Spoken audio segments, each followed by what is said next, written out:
This show's brought to you by Highgrove Bathrooms, Seabus Superannuation and MoneyMe. G'day, I'm DVine, and ever since I was young, I lived for doing projects around the home. Whether it was inside or outside, it didn't matter. I just loved it.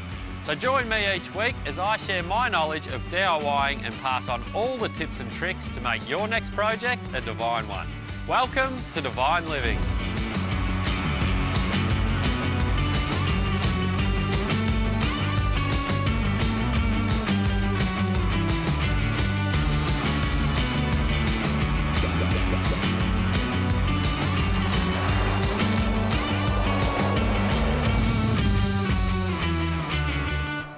In the past 12 months, nothing has become more popular around the house than fixing up the veggie patch. It's really great fun, it's easy to do, plus it's really rewarding. Once you've grown some veggies, you get to eat them as well. I've got this space here, which is perfect for a veggie garden. It gets all the morning sun and none of the afternoon heat. So the first thing I've got to do is improve the soil.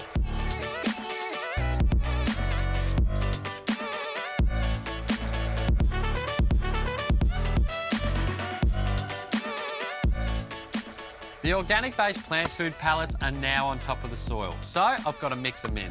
This will also fluff up the soil and allow the plant's roots to grow nice and easily. Now normally this sounds like a pretty tough job to get in here with your shovel and mix it all up. But with this, the Power Planter auger bits, they fit straight into your drill and make the job simple. Watch this.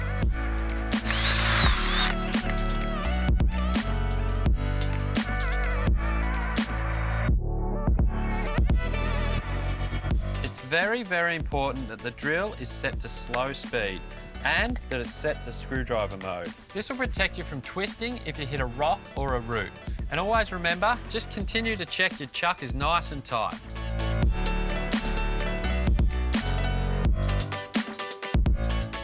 Here's a selection of some of my family's favourites with kale, broccoli, cauliflower, parsley, rosemary, capsicum and of course strawberries for the kids. Now, one of the big things that people do when they are planning out a veggie bed is they tend to get very excited and plant a lot of things in one small little space. I always recommend that you read the tag on the back and just see how far apart you should be spacing your plant. If you don't do this, they'll all fight for the same sunlight and they really do need that room to grow.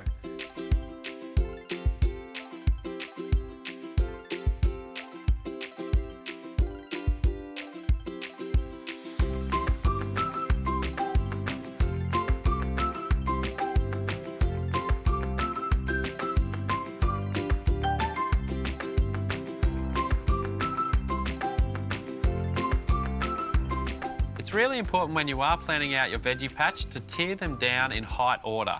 So I like to place the tall ones right at the back near the fence and tier them down accordingly. This will ensure they all get their own sunlight and can grow perfectly.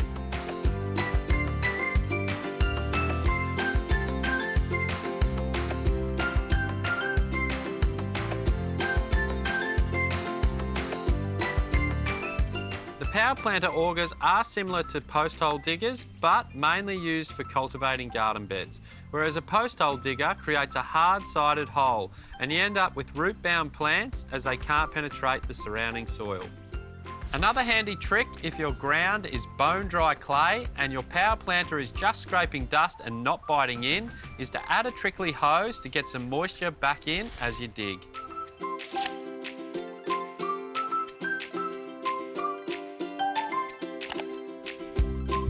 Well, there you go, guys, a lovely little family veggie patch, and in a couple of months' time, we'll be harvesting the fruits of our labour.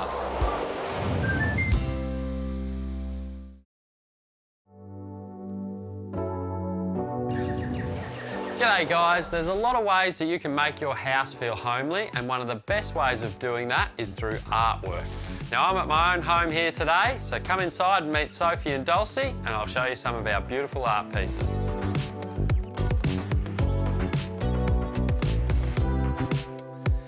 Okay guys, so this is our main living room, and this is a beautiful little piece by Toluca Dust called Pastel Air. It's really colourful, and we don't really have too much bright and colourful art in our house, but this one we just had to have because of all the beautiful colours, and it's a nice little cosy corner here where we like to have the fire going and just imagine that we're in this little cosy cottage in the picture. So, Dulcie, what do you love about this piece, hun? Do you like the colour? Yeah. What colour's your favourite? Pink. Pink, of course. My favourite colour as well. Art Lovers Australia is an amazing online platform supporting Australian artists. With thousands of original, beautiful pieces to choose from, buying art online has never been easier. And boasting some of Australia's best emerging artists. Okay, let's take you through to some of the other spots in our home to show you some more amazing artwork. So welcome to our dining room, guys. We've just popped Dulcie down over there with her fairy book so we can concentrate on this amazing piece. So this piece here, we actually got commissioned by one of the Art Lovers artists, and her name is Tanya Chanter. So Tanya's done a really personalised job of this piece. She's incorporated the Grampians into it, which she knew we took a family holiday to, which I really love. And she's used all the earthy tones that really suit our nice earthy home as well. So it's a real family favourite. It's a favourite amongst all our guests as well when they come to visit, and it can be seen by so many rooms throughout the house. So we just really love this piece. She's done a great job of incorporating a lot of little features such as cows walking up the ridge of the mountains there. I love the cloud work. It looks so realistic as well. And it's so textured in real life that it actually just almost comes off the canvas. So just like this one, you can also find an artist that you really love and get in contact with them on the Art Lovers website and just see if they can commission you a one-off piece for your home. So yeah, it's one of our favourites, isn't it, Soph? Yeah, Dale, Tanya is an abstract artist. Her work is driven by intuition, a love of colour and pattern, which is evident in this piece. She's inspired by the natural world and by the ever-changing effects of the elements on the environment. I think Tanya gets all her inspiration from nature, and that's pretty similar to Soph and I with our styling throughout the house. So if we come through to the other living room now, we'll show you another piece that really sets our house apart. So welcome to our second living room, guys. Now this is actually like a parents' retreat where Sophie and I escape the kids, usually one at a time, don't we, Soph?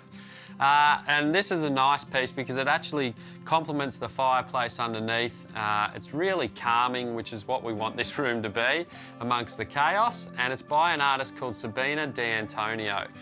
The piece is entitled Shifting Sands, and it's really, really textured in a really unique way as well. So artwork really can set the mood of a room, and we just love this piece, and we chose it specifically because it reminded us of the coastal region that we live in. So let's go see the final two pieces in the master bedroom.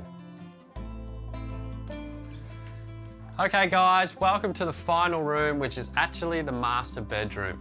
So these two pieces came together, and they're both entitled Banksias by Ania Prajian.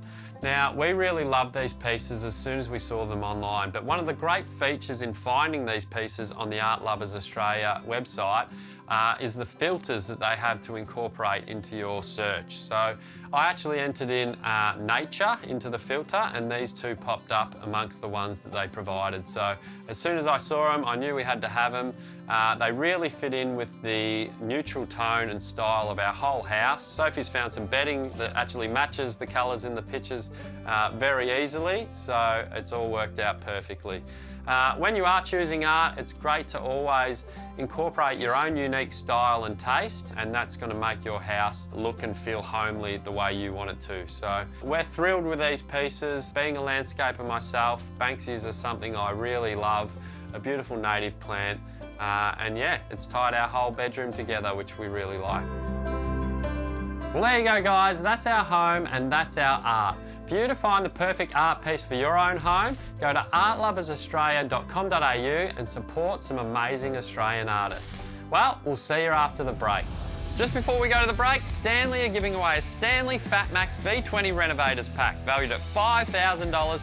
The pack includes a whole lot of 18-volt power tools, outdoor power equipment, batteries and chargers, so you can do more around your home. To enter, all you need to do is go to stanleytools.com.au/do more and register. Good luck.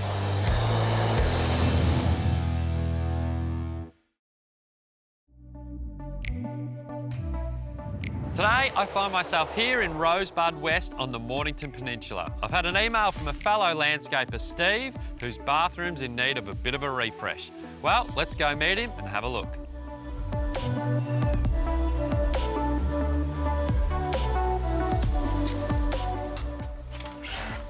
G'day, Steve. How you going? Dale, mate. Pleasure to meet you. I heard you got a bathroom that needs a bit of love. Yes, we do. Come on through. Let's have a look. Here she is. Okie doke. Yep, she definitely needs a bit of a refresh. I love the blue, that looks nice. How long do you reckon this was last time it got done? Oh, I think it was 89. Okay, yep, so we definitely need to bring it into the modern age. This small bathroom needs a lot of love. I'm going to knock down this wall to increase the footprint of this tiny bathroom. The design I'm going for is a modern monochrome bathroom for Steve and his family. To ensure we keep this new bathroom functional and spacious, we're installing Highgrove Bathroom's frameless shower glass panels to create a walk-in shower area. For a touch of simplicity and glamour, I'm going to add 2 oval LED mirrors above this vanity area. And to finish off this monochrome bathroom design, we'll be using Ollie tapware in a stunning matte black finish, along with Eden accessories, so there's plenty of hanging space for this family bathroom. Well, the first thing I'm going to do, mate, is I'm going to call the team at Cbus and get in some quality trades and they can get the work started. Yep. I think we get the ball rolling, mate, and I'll get it sorted. Thank you. Beautiful. Let's go. I just can't believe DVine's here to do up Dad's bathroom. I can't wait to see the result. The skip bins arrive from XL Bins. It's time for the plumbing to be roughed in, so Andy and Andy from Aquavision Plumbing are here to do the job. While the boys get that sorted, I'm off to Beacon to pick out some lights. It's time for the electrical rough-in, so Tanner's here from Ecotech Electrical. For all our carpentry, we've got Dick on here from Vola Builders. Time for some plastering, and Steve's here from Steve Ryan Plastering with all the plastering products supplied by Archiclad. I'm really loving the tiles I've selected for this bathroom from Styles Vic. Now it's time for Andre and Mars from AM to PM Renos to lay the floor and wall tiles as well as grout. It's great to see the tradies coming in and out all day. They're working so hard. We reached out to Dale to do this bathroom. Since Mum passed away, Dad hasn't really had the means to be able to finish the bathroom off. So, yeah, no, it's amazing. It's I can't thank you guys enough for what you've done. Now the tiles are done, it's time to get some paint on. So Chris is here from CJF Painting. All the paint's been supplied by Zinza, and of course we're using the best Monarch paintbrushes and rollers. Now it's time for the furniture and plumbing fit off, so Andy and Andy are back from Aquavision Plumbing. Tanner's back from Ecotech Electrical to do the electrical fit off, with all the electrical accessories being supplied by AWM.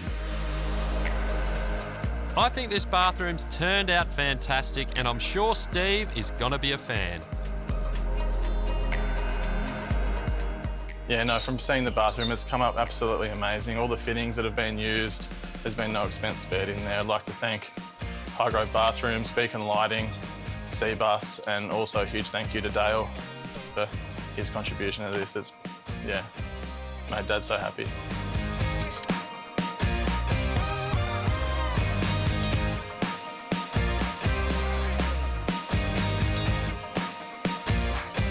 Okay, so I've just been and had a look at the finished bathroom, and wow, what a great little refresh at an affordable price. It really has brought this house back up into the 2020s.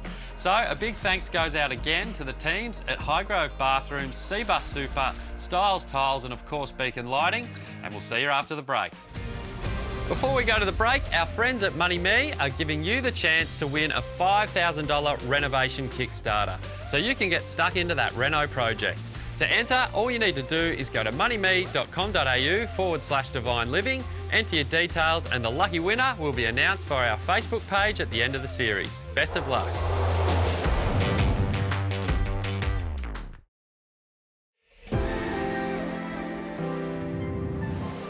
Today I'm here in the beautiful Macedon Ranges where a mate of mine and his wife have almost completed the build of their first home. While they're away for a weekend, I thought I'd surprise them and do the one job I can do at the moment, which is paint their garage floor. So, let's get into it.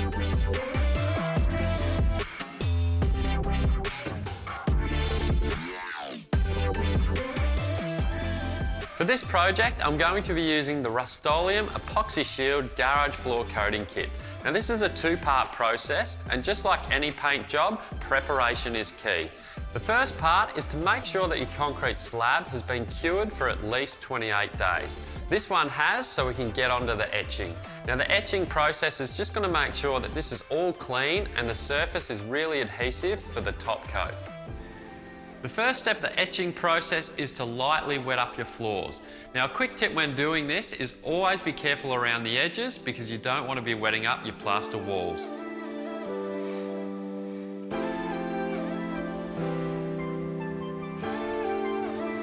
Now that the floor's been wet, we can start mixing our etching crystals in with the water in the watering can. We use a watering can to spread it out over the surface just to make sure it's an even distribution. Now you get 2 bags in a kit. I'm going to use 1 bag and 1 watering can over half the surface, agitate it with a stiff brush and then go over the second part.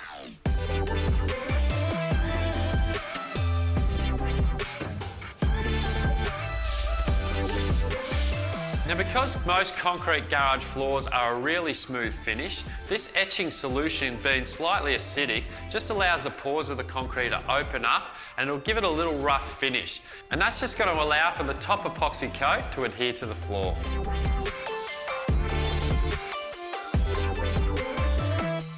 Well, that's all done and I can actually feel that it's a lot more gritty underfoot. Plus, you can see a real powdery residue of the top layer of the concrete visible in the water, and that's how you know it's done properly. Now I'm just going to wet the whole area up again and go over it with a squeegee and allow it to dry.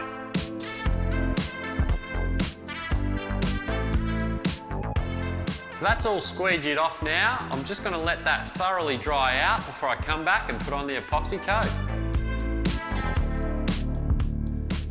Now I've waited the recommended amount of time for drying and I came back yesterday when it appeared touch dry and applied this moisture test. Now this is just basically a bit of plastic duct tape to the floor and it'll just show where the moisture is still beading underneath when I remove it.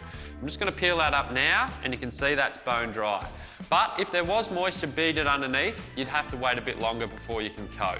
Now I'm pretty lucky in this situation because all the skirting boards are still off the walls, so I can just cut straight in without taping up. If you did have the skirting boards on, I'd always recommend just using some painter's tape to make sure you get a nice clean finish. Now I'm just going to give this one final blow and a bit of a clean and then I can get started in mixing the epoxy. So you get 2 of these epoxy shield bags within a kit. Now simply mix up 1 at a time because you don't want the whole lot mixed up at once. And once you've used the first one, then you can start with the second. So firstly, it comes with part B and part A. You just want to mix each individual section by themselves first to loosen them up. And once you've done that, you can simply start rolling the big part B towards the A and it'll burst this little seam in the middle and they can mix together. The seam's been burst now, which really allows parts A and B to mix together. So I'm going to give it a really good shake and a mix. And once you've done that, it takes a little while for the chemical reactions to happen. So always refer back to the manual or the instructions. Now, we're in a cool climate here, so I'm going to allow the 30 minutes recommended before we start using it to paint. So I've waited 30 minutes and the chemical reaction for the epoxy in the bag should have definitely happened. I'm just going to cut this open and put it into my paint tray and cut in all the walls first. Once I've done that, I can start rolling and I've just taken my boots off because now that it's all clean, I want to keep it that way. Alrighty, let's get into it.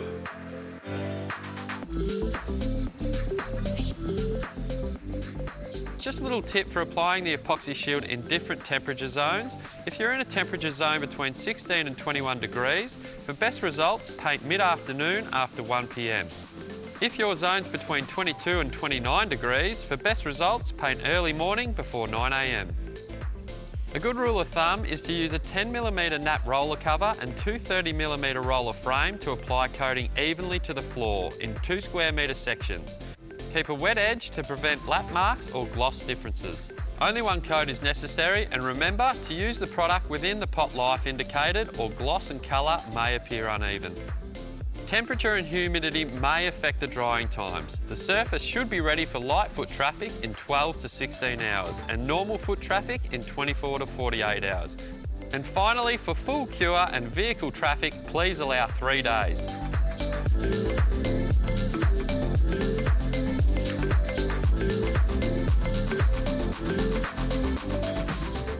Well, there you go, guys. The job's all done, and the best part is it only requires one coat. And that's how easy it is to paint your garage floor. Well, next time I'm here for a barbecue, I'm sure these guys owe me a beer.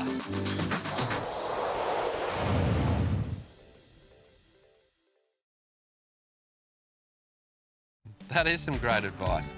Oh, you caught me. Thanks for watching today's show. If you want any more information about it, please head to our website. And for your chance to win some great prizes, head to our Facebook page at DVine Living. OK, we'll see you next week. Oh, absolutely.